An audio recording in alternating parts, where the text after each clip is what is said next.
بسم الله الرحمن الرحیم د شپږم کلاس جنرال ساینس 3 نمبر یونټ بیلنس ډایټ متوازن خوراک دا شروع کوو. که تاسو زما په چینل کې نوي یا تاسو سبسکرایب کړی نه یې مهرباني وکړئ زما چینل ورسره سبسکرایب کړئ. اول تاسو لږ ځان په دې ټکي باندې پوهیږئ چې بیلنس ډایټ څه ته وایي، د دې چپټر او د باب مقصد څه دی. دې ته وایي متوازن خوراک. نو متوازن خوراک به څه شی؟ نو د دې هسې لږ تاسو ته په پښتو کې یو خبره کوم ستاسو د اسانۍ او د زده کړې دپاره چې ستاسو ذهن پې کلیر وي. بیلنس ډایټ دې ته وایي چې هغه د خوراک هغه قسم چې په هغه کې هغه بنیادي ټول ضرورت پکې کم ته چې زمونږ د وجود ضرورت وي، نو هغه ته بیلنس ډایټ یا متوازن خوراک وایي. ساده خبره ده چې د خوراک هغه قسم چې په هغه کې هغه بنیادي څیزونه ټول پکې وي، دا به داسې د خوراک قسم دی. بیلنس ډایټ څه شی دی؟ دا د خوراک یو قسم دی، خو دا د خوراک داسې قسم دی چې هغه ټول بنیادي څیزونه پکې چې موجود دي پکې چې زمونږ د وجود ورته ضرورت وي، نو دقه ته به بیلنس ډایټ وایي. صحیح ده. اوس دې ټاپک له راځو چې نیوټریشن اینډ فوډ، په خوراک کې غذایت. اوس دا د چپټر شروعات شروع شو. وات ټایپ اف فوډ ډو یو ایټ ډیلی؟ ته روزانه څه قسم خوراک خوري؟ ستا نه یو تپوس کړی دی، وایي ته روزانه څه قسم خوراک خوري؟ کوېشن مارک سوالیه نشانې پسې لګولی دی. بیا تا ته وایي وات کوډ بي د بیسټ وی ټو سټی هیلتي؟ هغه به کومه یوه طریقه چې سړی صحتمند انسان پاتې شي. نو روزانه ته کم خوراکونه کوې، نو ته بس په خپله باندې سوچ وکړې زه کم خوراکونه کوم، نه سهار نه څه خورم، غرمې نه بیا د شپې ماسخوتن نه څه خورم، یا په دې منځ کې هم څه خورم، او هغه به کومه طریقه وي وات کوډ بي د بیسټ وی، هغه به کومه یوه طریقه ټو سټی هیلتي چې محفوظ پاتې شي سړی. نو هغه د هغه لپاره چې دی نو بهترین خوراک چې کوم دی او اوبه، پاکې اوبه د صحتمند پاتې کېدو دپاره ضروري دي. نو اوس دې ته راځو چې هغه کم قسم خوراک دی چې مونږ صحتمند هغه په وجه باندې پاتې کېدلی شو، د بیماریانو نه بچ کېدلی شو، زمونږ وجود ښه ترقي کولی شي. وی انجوای ایټینګ ټیسټي فوډ، وایي مونږ مزه اخلو چې کله خورو ذایقه دار خوراکونه. ټیسټي فوډ ذایقه دار خوراکونه چې مونږ کله خورو ایټینګ یې کوو، نو مونږ ترې مزه اخلو. د فوډ دیټ وی ایټ ان ا ډے ګیوز اس انرژي، هغه خوراک چې مونږ یې د ورځې خورو هغه مونږ ته طاقت راکوي. د شپې خو انسان ویده که نه. A balanced diet is a diet that consists of all essential nutrients that our body requires to perform its function properly. اوس د بیلنس ډایټ هغه ډیفینیشن یې دلته وکړو. وایي بیلنس ډایټ څه ته وایي؟ A balanced diet متوازن خوراک is a diet دا داسې قسم خوراک وي that consists چې دا مشتمل وي of all essential nutrients په ټول بنیادي اجزاو باندې that our body requires چې زمونږ وجود ته ضرورت وي to perform چې وکړي its functions خپل کارونه properly په صحیح طریقې سره. بیلنس ډایټ د خوراک هغه قسم دی، داسې خوراک دی چې دا مشتملي په څه باندې؟ په ټول بنیادي اجزا باندې مشتملي، په هغه ټول بنیادي اجزا باندې چې کم ته زمونږ د دې وجود ضرورت وي. د څه دپاره؟ چې کارونه پې وکړي په صحیح طریقې سره. نو زمونږ دا وجود چې دی نو د دې د کارونو د کولو دپاره چې دی نو دې ته د څه خاص اجزا او ضرورت دی. هغه خاص اجزا چې کله په یو خوراک کې راجمع شي نو دقه ته بیلنس ډایټ وایي. نیوټرینټس باندې به خبره ته وکړي. نو نیوټرینټس چې دی نو دا زمونږ سره داسې اجزا دي چې دا د انسان د نارمل غټېدلو دپاره او د انسان د وجود ته د طاقت ورکولو دپاره کم پکار وي، دقه ته نیوټرینټس وایي، اجزا. نو دا نیوټرینټس چې کوم دی دا بنیادي اجزا دي، ته داسې ویلی شي چې زمونږ د وجود ورته ضرورت دی د غټېدلو دپاره، د کار کولو دپاره. دا کله په یو خوراک کې موجود وي نو دقه ته بیا څه وایي؟ دغه ته بیلنس ډایټ وایي، دغه ته متوازن خوراک وایي. دا دې ورکړی دی. لکه زمونږ وجود ته که تاسو فکر وکړئ نو دا کم خوراکونه چې دوی په دې تصویر کې ورکړي دقه بیلنس متوازن خوراکونه دي.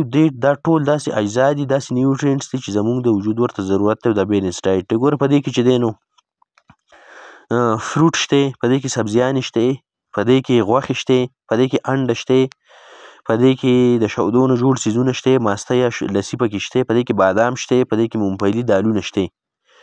نو ټول د خوراک دا داسې قسم خوراک شو چې په دې کې هر قسم د خوراک مختلف حصې شوې، مختلف قسم د خوراک اجزا شو پکې، نیوټرینټ شو پکې، او دا زمونږ وجود ته پکار دي د صحیح کار کولو دپاره. نو صحیح کار به ستا وجود څنګه کوي؟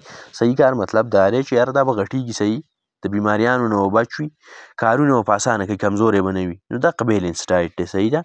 اوس دلته ورکړل وایي all these nutrients are present in different types of food. دا کم د نیوټرینټس خبره چې مونږ کوو چې د اجزا او پکې بنیادي اجزا، نو وایي دا نیوټرینټس د اجزا چې کم دي دا غذایت والا چې کم اجزا دي ته ورته داسې ویلی شي نیوټرینټس، غذایت والا اجزا دا موجود دي په مختلفو خوراکونو کې، لکه دا په یو خوراک کې نه چې زموږ د دې وجود ته ضرورت دی، دا په څه کې موجود دي دا نیوټرینټس دا کمپوننټس د اجزا د غذایت د اجزا دا په مختلفو خوراکونو کې موجود دي، لایک فروټس لکه میوې، ویجیټیبلز سبزیانې، ګرینز غله چې کومه ده لکه غنم، وریجې، جوار وغیره چې ته واخلې که نه ګرینز دغه ته وایي غله دانې، په دانو کې میټ، غوښه، اینډ ډیری پراډکټس ایټسټرا وغیره.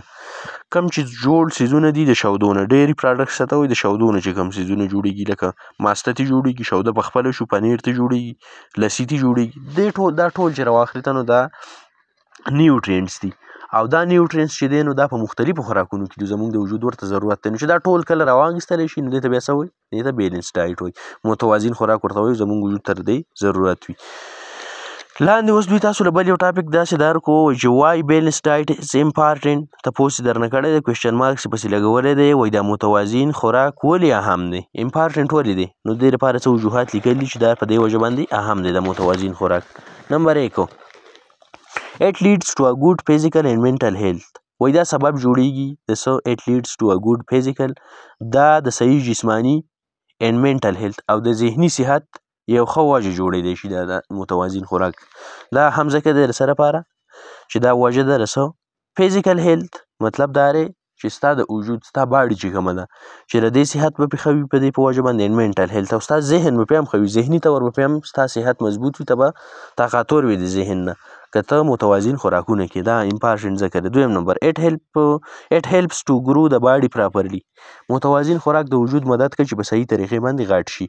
3 نمبر it builds the immunity to fight or resist diseases. دا بل کار د دې دا دی چې صحتمند خوراکونو ته کې بیلنس ډایټ کې دا متوازن خوراکونه کې چې it builds the immunity، دا مدافعتي نظام چې کوم په وجود کې دی هغه جوړی صحیح مضبوطی، to fight چې مقابله وکړي، or لړایي وکړي، or resist یا مزاحمت وکړي diseases د بیماریانو سره. immunity system به تاسو ووایئ که نه، په هغه باندې به جدا چپټر راځي یا په دې کلاس کې یا په بل کې، نو هغه کار دا چې د امیونټي سیستم چې کم جراثیم زموږ وجود ته راځي د هغه خلاف کوي، هغه یا وژني یا ورسره مقابله کوي، کمزوری کوي، خو وژني که نه مقصدي کار یې دی. نو که ته صحتمند خوراکونه متوازن خوراکونه کې بیلنس ډایټ ته کې او ستا صحت ښی، نو بیا به د امیونټي به دې هم مضبوطه چې امیونټي دې مضبوطه ده نو بیماریانو خلاف به کېږي، نو د دې لپاره بیلنس ډایټ اهم دی. 5 نمبر it provides energy. د بیلنس ډایټ اهمتیا ولې ده بله اهم ولې دی؟ ځکه چې دا مونږ ته طاقت راکوي، زموږ وجود ته انرژي ورته ورکوي. دا د لاندې بیا یو تصویر ورکړی دی او که تاسو وګورئ نو په دې کې د خوراک مختلف قسمونه دي رایوځای شوي دي ټول، نو دې ټولو ته په شریکه باندې بیلنس ډایټ متوازن خوراک وایي. اوس به تاسو دا وایئ چې دا دومره مونږ په یو ځل باندې کوو څنګه؟ نه، نو د دې دپاره دا نه ده چې دا اوس تاسو له درکو نو دا به تاسو په یو ځل باندې کوئ، لکه په یو ټیم خوراک کې به یې کوئ، د دې مقصد بالکل دا نه دی. دا ته داسې کولی شي لکه د ورځې 2-3 ټیمه خوراک دی نو دا ټول تقسیم که، لکه داسې وایي چې یاره د غرمې نه به زه دا څیزونه وخورم، د ماښام نه به دا وخورم، د سهار نه به پکې دا خورم په ناشته کې، نو دقه په دې طریقې سره تقسیم شي. د 24 غنټو کې کم چې د ورځې خوراک دی په هغه کې به تاته د بیلنس ډایټ چې کم متوازن خوراک دی د هغه ضرورت به ستا وجود ته در ورسي. لاندې بله خبره کوي ټیچر will discuss the importance of balanced diet and how it is helpful to maintain physical and mental health. استاد به بل دا کار وکړي چې یاره دی به د متوازن چې کم خوراک دی د دې په اهمیت باندې به خبره وکړي، ډسکشن به پرې وکړي and how it is helpful to maintain، او دا څنګه ضروري دی د متوازن خوراک چې برقرار وساتي زمونږ د وجود او د ذهني صحت.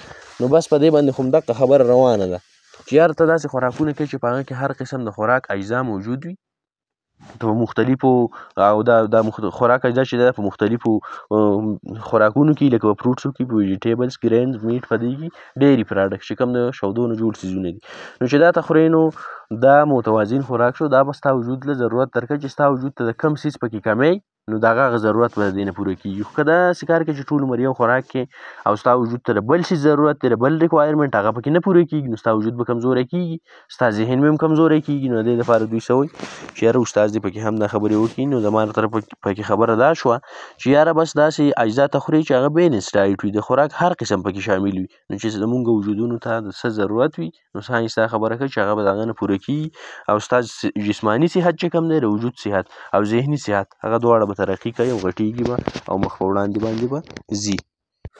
ورپسې دوی ورکړی دی what are different types of nutrients in food.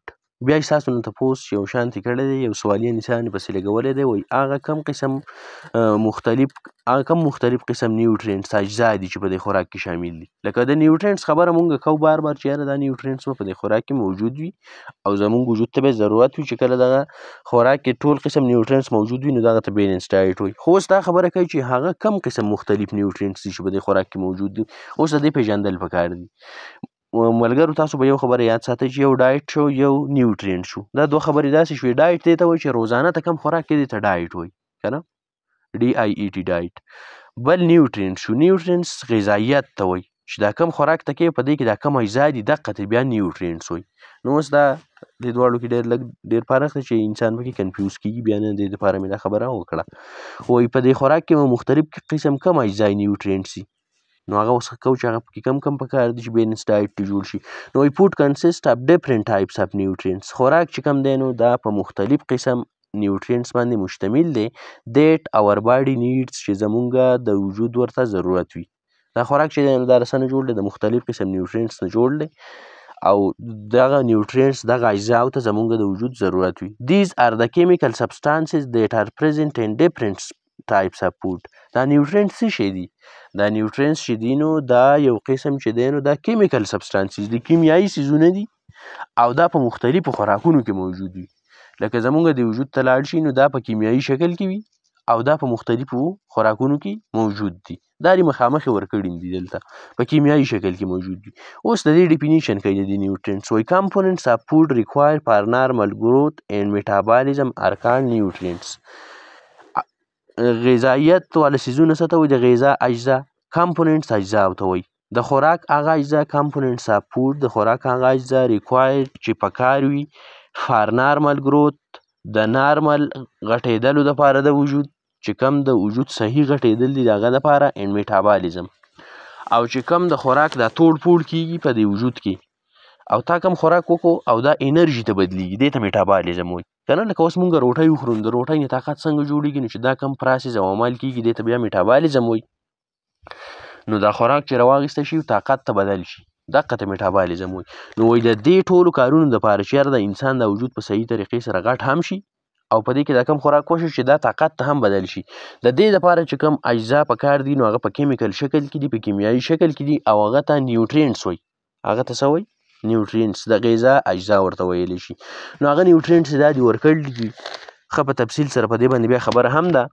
نو په هغه نیوټرینټس کې نمبر 1 دوی ورکړی دی په بره سر باندې. زه صرف اوس فلحال د دې دلته چې دوی مخامخ ته کم ورکړي دي دغه وایم کاربوهایډریټس دي، پروټینز دي، فیټس دي که نه، این آیل او منرلز، ویټامنز او واټر. دا ټول چې دی دا داسې اهم اجزا دي چې زمونږ د وجود ورته ضرورت دی نو دې ته نیوټرینټس وایي په شریکه باندې. او چې دا کله په یو خوراک کې را شامل شي دا کاربوهایډریټ، پروټین، فیټس، این آیل، منرلز، ویټامنز او واټر دې ته بیا وایي بیلنس ډایټ، متوازن خوراک. د متوازن خوراک اجزا چې ستانه څوک تپوس وکړي چې نیوټرینټس پکې کم دي اول درنه دا تپوس کېدی چې متوازن غذا څه ته وایي نو ته به دا وایې چې دا ډیفینیشن یې مونږ بار وکړو چې د خوراک هغه قسم چې په هغه کې هغه بنیادي اجزا پکې وي چې زمونږ د وجود ورته ضرورت وي هغه ته بیلنس ډایټ وایي. بیا دغه بنیادي اجزا کم دي چې زمونږ د وجود ورته ضرورت دی نو هغه کاربوهایډریټس دي. دا په نمبر مونږ وویل اوس بیا په تفصیل سره هم وایو. نو لکه نیوټرینټس لکه مثال په توګه اوس دلته دوی یو خبره دا وکړه چې په میټابالیزم کې زمونږ سره دا نیوټرینټس پکار وي که نه. لکه دا اجزا زمونږ سره په څه کې پکار وي؟ د انسان د ګروت دپاره، د انسان د غټېدلو دپاره، د انسان ته توانایي طاقت میلاو شي د دې دپاره او د انسان کې چې رقم میټابالیزم کېږي د خوراک نه انرژي جوړېږي د دې دپاره که نه. لکه مثال په توګه اوس کاربوهایډریټ ته واخلي نو کاربوهایډریټ چې کوم دی نو دا د انرژي سورس دی، د طاقت سورس دی وجود ته. لکه په دې په ذریعه باندې مونږ ته طاقت میلاویږي. نو کاربوهایډریټ په څه کې دي هغه خبره به ته وکړې په وریجو کې دي، هغه په دې سبزیانو دا مختلف څیزونه دا دلته لاندې ورکړي دي که نه. دا په دې کې دي، په الو کې دي. دا مونږ ته ډېر زر انرژي راکوي او د انرژۍ سورس دی په وجود کې. نو دا په میټابالیزم کې کار داسې کوي چې یاره بایجانه دا داسې اجزا دي چې دا کله د وجود ته لاړ شي نو دا بیا په وجود کې څه شي د دې ته بیا د وجود ضرورت دا چې یاره دا بیا کنورټ شي بدل شي انرژي ته. نو میټابالیزم وشي، بریک ډاون وشي، توړ پوړې وشي، نو د دې نه چې دی نو ګلوکوز شکل ته دا لاړ شي، نو بیا ته موږ ته طاقت میلاویږي. بیا دغه شانتې پروټین دي، نو پروټین د وجود په جوړولو کې مدد ورکوي، که نه چې لکه د وجود جوړیږي، دی غوښه نیسي، دی غټیږي. نو اوس دغه چې دی نو د دغه میټابالیزم داسې وشي، دا داسې اجزا دي چې دا کله وجود ته لاړ شي نو هلته توړ پوړ وشي. اماینو اسید دي پکې، دا په نمبر سره اوس وایو د خیره سره. نمبر 1 دوی ورکړی دی کاربوهایډریټس. کاربوهایډریټس څه ته وایي؟ نو کاربوهایډریټس چې کوم دي نو رایس، وریجې، بریډ، چاول، ګرین، غله دانې اینډ فروټس او میوې چې دي ار میجر فودز، دا غټ خوراکونه دي ان یور میل، ستا په خوراک کې. ته چې کوم خوراکونه کې خپل کنه میلز خوراکونو کولو ته وایي، نو په هغې کې د ټول نه غټ خوراکونه دا دي. دیز فود ار ریچ ان کاربوهایډریټس، دا داسې قسم خوراکونه دي چې کاربوهایډریټ پکې ډېر وي. کاربوهایډریټ ار د مین سورس اف انرژي. کاربوهایډریټس چې کوم دي نو دا د خوراک د ټولو نه غټه ذریعه ده، غټه وسیله ده، سورس ذریعې ته وایي. په دې کې بس ډېر چې دی نو د خوراک غټه ذریعه ده کاربوهایډریټ، او دا اکثر په عام ژوند په روټین کې دا مونږ ډېر استعمالوو، او دا زموږ وجود ته طاقت او توانایي ورکوي. دی ار کالډ فیول فار د باډي، وایي دا د وجود دپاره تیل دی، تیل ایندن دی. نو د ایندن کار څه د ګاډي په انجن کې طاقت ورله ورکوي، منډه پرې وهي یا پرې ګرځي. دغه شانتې د انسان دپاره چې دی نو کاربوهایډریټ دی چې دله انرژي او طاقت ورکړي. کاربوهایډریټ کنسسټ اف سټارچ اینډ شوګر، په کاربوهایډریټ مشتمل په څه دی؟ په سټارچ او په شوګر. دا دواړه کاربوهایډریټ دي. دا سټارچ چې دی نو دا لږ مضبوط او کمپلیکس سټرکچر والا کاربوهایډریټ دی، دا شوګر چې دی نو دا لږ ساده سټرکچر والا ساخت جوړښت والا چې دی نو کاربوهایډریټ دی. سټارچ چې دی نو سټارچ په وریجو کې دی، په غنم کې دي، په دې شیانو کې، په آلو کې دي، په دې کې سټارچ دي. او دا سټارچ چې دی نو دا لږ د ډېر وخت دپاره او اوږده انرژي وجود ته ورکوي. شوګر چې دی نو دا په لږ مقدار کې انرژي ورکوي او د لږ وخت دپاره. لکه شوګر ته په چینو کې واخلې، په چینو کې هم شوګر دي، هغه ته شوګر وایي. یا ته کینډیز خورې، ټاپیانې ماپیانې، په دغه کې شوګر دي، نو دغه د لږ وخت دپاره انرژي ورکوي. نو په دې وجه باندې کله ماشومان چې دی نو دغه کینډیز منډیز او دا څیزونه ډېر خوري، نو لږ وخت خو هغو له طاقت ورکړي، خو هغو مضبوطېږي نه، وجود یې بیا مضبوط نه وي، ځکه چې هغه خوراک او روټۍ نه خوري. نو سټارچ چې کوم دی نو سټارچ په خوراک کې او په روټۍ او په دې شیانو کې. بل دیر ډیفیشنسي ان د باډي مې لیډ ټو هیډیک، که چېرته د دې کاربوهایډریټ کمی راشي په وجود کې، ډیفیشنسي راشي، ډیفیشنسي کمی ته وایي. نو وایي دی مې لیډ ټو هیډیک، نو د دې سبب به دا شي چې په سر به دا وي، فیټیګ ستړیوالی به پې وي، ویکنس کمزوري به پې وي، اینډ باډي ګروت مې سټاپ، او د وجود د غټېدل به یې داسې شي چې دا به ودرېږي، بس نور به غټېږي هم نه چې طاقت ورته صحیح نه میلاویږي. ریچ سورسز اف کاربوهایډریټس په دې تصویر کې ورکړي. کاربوهایډریټس هغه ذرې چې هغه کې کاربوهایډریټس ډېر وي، ډېر ریچ مطلب خو ریچ خو مالداره ته وایي، خو مطلب دلته دا دی چې ډېر ورسره وي، نو مالداره سړي څه پیسې ډېرې وي، نو په دې وجه باندې دلته دی وایي چې ریچ سورس اف کاربوهایډریټ هغه ذرې چې په دې کې کاربوهایډریټس ډېر وي. تاسو پرې بل یو دغه درکړی وی ډو نو تاسو ته پته ده د برین از د اونلي کاربوهایډریټ ډیپینډنټ ارګن ان د باډي. په انسان په وجود کې چې دا دماغ دی نو دا دماغ داسې ارګن، داسې عضو دی چې دا په کاربوهایډریټ باندې مکمل انحصار کوي، دی د کاربوهایډریټ نه مدد اخلي د خپل خوراک. کاربوهایډریټ ډیپینډنټ مطلب دا دی چې د کاربوهایډریټ ضرورت دی دته. نو دماغ چې کوم دی نو دماغ هم په دغه شکل کې خوراک استعمالوي، د کاربوهایډریټ په شکل کې، په بل شکل کې نشي استعمالولی. نو دا چې کوم دي څیزونه یاد کړو، دا سورسز د کاربوهایډریټ دا ډېر زیات ضروري دي په عام استعمال کې زموږ دپاره، او دا زموږ وجود ته انرژي او طاقت ورکوي. امید ده تاسو په دې ټاپک باندې پوه شوي دي. که ستاسو څه تپوس سوال وي تاسو زما نه په کمنټ سیکشن کې تپوسلی هم شئ، او دا راته هم وایئ چې زما د دې لیکچرونو تاسو ته څه فایده کېږي او که نه. تاسو زما په لیکچرو باندې پوهېږئ، که څه کمی پکې وي هغه خامخا وایئ.